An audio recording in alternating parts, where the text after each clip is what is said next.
Okay वीआईपीएंस, कैसे हो आप सभी? अच्छे हो कि नहीं हो? बहुत बढ़िया। सो आज हम पढ़ने वाले हैं, यहाँ पे मैं लिखा है हेडिंग, देखो पढ़ो, थोड़ा सा लंबा है बिल्कुल। सो मैं वहाँ पे पढ़ता हूँ, देखो। Electric field due to a charged infinite plane sheet. ठीक है, मैंने लिखा electric field due to a charge infinite plane sheet. So हमारे पास में कोई प्लेन शीट है इस तरीके से, ये होगा प्लेन शीट। ठीक है, इस तरीके से। और समझो, एक मिनट, किताब की जैसा निकालते हैं। ठीक है, तो चलो। सो इस तरीके से हम शीट निकालेंगे।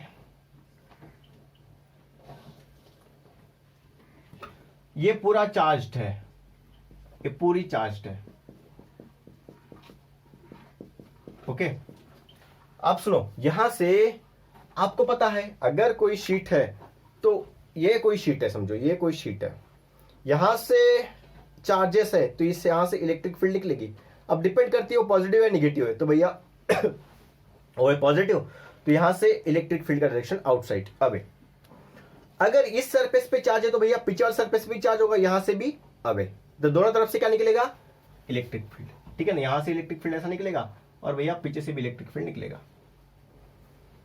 तो कितना होगा उसका वैल्यू तो हमें देखना है। तो हम क्या करेंगे, पूरा शीट बहुत बड़ा है, बोलते हैं इनफाइनाइट है, तो उसके लिए हम लोग तो इजीली नहीं सॉल्व कर पाएंगे। तो हमारा एक काम होता है, गॉस लॉ से हम ये बहुत आसान कर सकते हैं। तो हमारे पास में गॉस लॉ ने बताया कि आप एक काम करिए, एक पॉइंट लीजिए और वहां पे गॉसियन सरफेस बना दीजिए। अब कैसा बनाए गॉसियन सरफेस? इसके लिए मैं क्या रेक्टेंगल्स या फिर स्क्वायर वाला ले लूं सर? अब बोलो, आप बोलो तो ले लेते। ठीक है, तो फिर मैंने सोचा कि भैया स्क्वायर वाला लेंगे तो फिर यहाँ पे इलेक्ट्रिक फील्ड का बहुत ज्यादा इशू आ जाएगा, फिर हम वो कर नहीं पाएंगे उसका एरिया वेरिया। तो हमने ज्यादातर सरफेस जो है वो रेडियस के फॉर्म में लिए है, ज्यादातर मतलब ऑलमोस्ट सभी के सभी। तो यहाँ पर भी क्यों ना हम रेडियस वाला फॉर्म ले ले सरफेस का। तो गॉसियन सरफेस कौन सा? रेडियस वाला लेंगे। तो यहाँ पे एक गोल बना देते सर, इस तरीके से बना दिया। अब गोल को आप एक्सटेंड करिए यहां से कुछ दूरी तक, आपको जिस दूरी तक निकालना है वहां तक।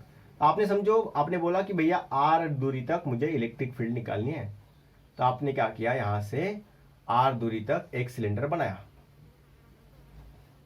ठीक है, इस तरीके से। ओके, इस तरीके से। अब जब आपने सिलेंडर बनाया तो उसका लेंथ कितना होगा? तो भैया हम बोलते हैं यहाँ पे पी पॉइंट है। ठीक है, पी पॉइंट, तो यहां तक जो दूरी है वो है आर।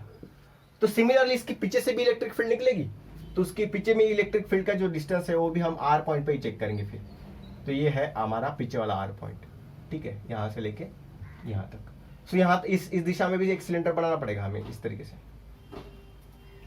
बस हमें पॉइंट का नामकरण करना पड़ेगा, यहाँ पे हम पी पॉइंट देंगे तो यहाँ पे हम पी डैश देंगे, और दोनों तरफ कितने इंटेंसिटी जा रहा है इलेक्ट्रिक फील्ड का वो चेक कर लेंगे। बस हो गया, और कुछ नहीं करना है। ओके, सो यहां देखते, देखो इस तरफ है सिलेंडर आर डिस्टेंस पे, क्योंकि हमने पॉइंट पी लिया, और इस तरफ भी पॉइंट पी लेना चाहिए था, लेकिन ये अपोजिट डायरेक्शन में यहाँ पे एक नया पॉइंट है, इसका नाम है पी डैश, पहचानने के लिए। यहाँ पे डिस्टेंस आ रहा है इस तरफ, तो इस तरफ भी डिस्टेंस आ रही होगा, क्योंकि हमें पी पॉइंट पे इलेक्ट्रिक फील्ड का वैल्यू निकालना है, और पी पॉइंट कितना दूर है? तो आर दूरी पे है, तो इस साइड पे आर दूरी पे होगा। क्यों? क्योंकि ये जो चार्ज शीट है, यहाँ से इस तरफ भी इलेक्ट्रिक फील्ड निकलती है और इस तरफ भी इलेक्ट्रिक फील्ड निकली, क्योंकि ये चार्ज है और ये भी चार्ज है, पॉजिटिव चार्ज। यहाँ तक ठीक था, तो हमें यहाँ पे पढ़ ले थोड़ा सा सिग्मा क्या है। So sigma is equal to charge upon area. So मतलब ये कहना है सिग्मा मतलब कि इसके हर एक यूनिट एरिया में, हर एक यूनिट मतलब एक, ठीक है ना, यूनिट मतलब एक। सो 1 मीटर स्क्वायर एरिया में कितना चार्ज है भैया?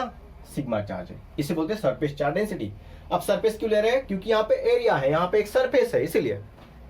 वरना हम लेंथ सिलेंड्रिकल वाला लेता, सिलेंड्रिकल में क्या लिया था हमने? लेंथ लिया था। सो यहाँ पे लेंथ क्यों नहीं ले रहे? क्योंकि यहाँ पे जो है वो सरफेस है, उस तरफ उस वक्त जो है वो पूरा लेंथ था, किसका? उस वायर का, इसलिए। तो यहाँ पे देखो, अभी ई है इलेक्ट्रिक फील्ड, और वो कैसे होगी? Perpendicular to the plane sheet, मतलब इस शीट में से परपेंडिकुलर निकलेगी ऐसे स्ट्रेट लाइन में। ठीक है ना? Okay, and directed away from the sheet, और दूर जाएगी, क्योंकि ये पॉजिटिव चार्ज है तो यहां से दूर, यहां से भी दूर। कंसीडर गॉसियन सरफेस, एक हमें गॉसियन सरफेस कैसे करना है in the form of cylinder, तो हमने किया, दिस इज गॉसियन सरफेस, ये जो है गॉसियन सरफेस है। ओके, हैविंग एरिया ए, और इस सिलेंडर का जो ये है क्रॉस सेक्शन, इसका जो एरिया है वो है A, और लेंथ कितना है 2r, इस तरफ और इस तरफ, इसलिए हमने बोला 2r पूरा पास कर रहा है। और उस सिलेंडर के मिड पॉइंट पे, उस सिलेंडर के मिड पॉइंट पे मतलब r दूरी पे क्या है, शीट। ओके, बस। अब गॉस लॉ क्या कहता है, तो गॉस लॉ कहता है, बाय गॉस लॉ वो कहते हैं कि टोटल फ्लक्स कितना होगा, तो उस शीट के ऊपर जो है जितने चार्जेस होंगे डिवाइड बाय एप्सिलॉन नॉट। और एप्सिलॉन नॉट क्या होता है, तो ये इस आजू बाजू का सराउंडिंग जो है वो कितना परमिट करता है फ्लक्स निकलने के लिए इस चार्ज में से। ठीक है, तो यहां पे हमने लिखा phi net is equal to Q upon epsilon naught. तो हम यहां पे इस गॉसियन सरफेस में से कितना फ्लक्स निकलेगा, ये गॉस लॉ क्या बताता है, क्यू अपॉन एप्सिलॉन नॉट निकलेगा गॉसियन सरफेस में से। अब फ्लक्स निकलने के दो तरीके हो सकते हैं, एक ये सिलेंडर है समझो, सो यहां से एक फ्लक्स निकलेगा और यहां से निकल सकता है क्या, चेक करते हैं। सो ये है डीएस का डायरेक्शन, ये इस सरफेस के लिए इस तरफ होगा, और एक कर्व सरफेस जो होगा इसके ऊपर में इसके लिए ये होगा डीएस का डायरेक्शन समझो। लेकिन यहाँ पे इलेक्ट्रिक फील्ड तो ऐसे ही जाएंगे ना, away outward perpendicular to sheet, यहाँ पे शीट है यहाँ से परपेंडिकुलर 90 डिग्री बना के। सो यहाँ पे फ्लक्स का वैल्यू क्या होता है, flux d phi is equal to क्या होता है, ई डी एस, और ई डी एस में एंगल अगर 0 डिग्री है तो फिर हमारा वैल्यू आगे बढ़ेगा, अगर 90 डिग्री है तो 0 हो जाएगा, क्योंकि cos 90 होता है 0, ये होगा ई डी एस कॉस 90 डिग्री, किस चीज के लिए, इस दिशा के लिए। सो cos 90 होता है 0 और ये है ई डी एस, तो ये पूरा बन जाएगा 0, क्योंकि ये होगा 90 डिग्री, इसलिए इस दिशा में कोई फ्लक्स नहीं निकलेगा। अब फ्लक्स कौन सी दिशा में निकलेगा, तो देखो आपका ई का डायरेक्शन ऐसा ही है, ठीक है, और डीएस का डायरेक्शन भी वैसा ही है, तो एंगल की वैल्यू कितनी होगी अभी, d phi is equal to क्या होगा, सो होगा ई डी एस, ठीक है ना, और ये डीएस इस दिशा में अभी समझो ये, और इन दोनों में एंगल कितना है, ये ई भी इस दिशा में है और डीएस भी इस दिशा में, दोनों एक ही दिशा में, तो एंगल रहेगा 0 डिग्री एक ही दिशा में, तो ई डीएस कॉस 0 डिग्री, और कॉस 0 कितना होता है 1, सो ये बनेगा E ds only, so d phi is equal to E ds. ठीक है, देखते हैं अभी गॉस लॉ नहीं बताया। अब टोटल फ्लक्स थ्रू डीएस, उस डीएस में से टोटल फ्लक्स कितना निकला, हम कहेंगे कि भाई डी फाई निकलेगा उस डीएस में से। हमने यहाँ पे एक डीएस एरिया कंसीडर किया जिसका डायरेक्शन इस दिशा में है और ये इस दिशा में हमारा ई भी रहेगा।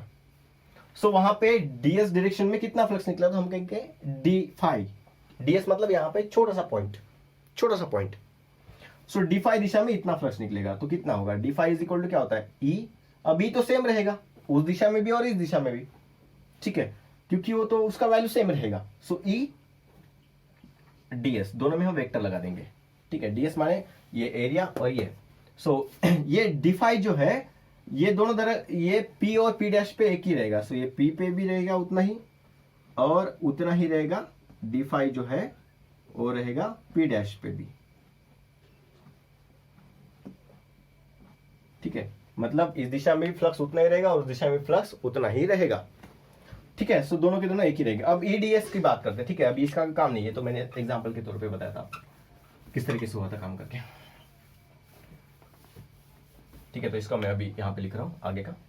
सो अभी ईडीएस का आगे करते हैं थोड़ा सा। सो ई कांस्टेंट है और ये डीएस वेरी करेगा और यहाँ पे लगेगा कॉस थीटा, डीएस वेरी नहीं करेगा, सॉरी, ईडीएस कांस्टेंट, और यहाँ पे वेक्टर निकाल लेंगे क्योंकि यहाँ पे डॉट प्रोडक्ट था ईडीएस में, पहले हमने देखा है। सो ईडीएस में डॉट प्रोडक्ट है तो यहाँ पे आएगा ईडीएस कॉस थीटा, लेकिन कॉस थीटा कितना है, तो यहाँ पे है theta is equal to 0 degree, किसके बीच में, ई और डीएस के बीच में, तो यहाँ पे लिखेंगे ई डीएस 0, सॉरी कॉस 0 डिग्री, और कॉस 0 कितना होता है बताओ फटाफट, कॉस 0 कितना होता है, सो कॉस 0 की वैल्यू कितनी होती है 1, सो यहाँ पे जो वैल्यू आएंगी वो कितनी आएंगी ई मल्टीप्लाई डीएस जितनी, क्योंकि ये तो 1 हो गया, ये तो 1 हो गया, कॉस 0 1, तो ईडीएस, सो यहाँ पे फ्लक्स कितना निकलेगा दोनों तरफ से उतना ईडीएस जितना, ठीक है। सो अभी टोटल फ्लक्स कितना निकलेगा, total flux through the cylinder, so total flux कितना निकलेगा यहाँ से गॉसियन सरफेस में से, टोटल फ्लक्स कितना निकलेगा, सो हमारे पास में क्या है आंसर है टोटल फ्लक्स कितना निकलेगा from through the Gaussian surface, through Gaussian surface. So हमें निकालना है टोटल फ्लक्स कहां से, इस गॉसियन सरफेस में से। अब गॉसियन सरफेस किस तरफ था, ए वाला एक और इस तरफ भी, ये टोटल एक गॉसियन सरफेस था, लेकिन हमने उसको डिवाइड किया, आधा इधर और आधा इधर, ठीक है। सो यहां से जो गॉसियन सरफेस है वहां से इलेक्ट्रिक फ्लक्स कितना निकलेगा, सो उसका वैल्यू जो है हमें निकालना पड़ेगा। और सिमिलरली यहां से अब इस तरफ से भी निकल रहा है और इस तरफ से भी निकल रहा है, टोटल कितना, सो टोटल जो है हम उसको बोलेंगे फाइनाइट टोटल फ्लक्स। सो हम इजीली लिख सकते हैं कि भैया इस तरफ से जो निकलेगा हम उसको बोलेंगे closed integral of E ds। सो इस तरफ से जो फ्लक्स निकलेगा वो कितने एरिया के लिए था, पहले छोटे से ds एरिया के लिए, अब टोटल एरिया में से कितना, सो टोटल के लिए हमें क्या करना पड़ेगा, छोटे छोटे छोटे छोटे एरिया का इंटीग्रेशन करना पड़ेगा, ठीक है ना, इतने सरफेस के लिए। सो हमारे पास में इजीली अवेलेबल है भाई, इसका इंटीग्रेशन क्या हो सकता है, ds का, इस छोटे से ds का इंटीग्रेशन हो सकता है पूरा a, पूरा वहां का एरिया। ये था इस पॉइंट के लिए, ठीक है ना, इस p पॉइंट के लिए, ठीक है। और प्लस सिमिलरली यहां पे भी आएगा, सो यहां पर जो लिखेंगे यहां पे closed integral of e again ds, क्यों, क्योंकि इस तरफ भी तो वही है eds, ठीक है ना, दोनों तरफ एक ही था eds, बस हम यहां पे लिख देते हैं कि यहां पे होगा p डैश, ठीक है, लिखने की जरूरत तो है नहीं वैसे भी। देखो अब देखो इलेक्ट्रिक फील्ड इंटेंसिटी इस तरफ जितनी जा रही थी वो तो नहीं इस तरफ जा रही थी, तो यहां से ये कांस्टेंट है तो बाहर निकलेगा इलेक्ट्रिक फील्ड इंटेंसिटी बाहर, सो इंटीग्रेशन के अंदर क्या बचेगा, सो ds प्लस यहां पर भी सेम e बाहर निकालेंगे और यहां पे इंटीग्रेशन के अंदर क्या बचेगा, तो यहां पे बचेगा ds अगेन, सिंपल। अब ds जो एरिया था वो उस सिलेंडर का जो एरिया है उसमें से छोटा सा एरिया।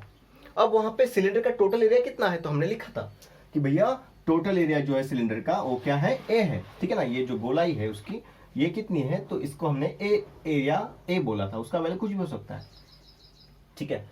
सो यहां से हम सिंपल बोलेंगे कि भैया ये जो छोटा एरिया है इसका इंटीग्रेशन करेंगे तो हमें पूरा एरिया मिल जाएगा।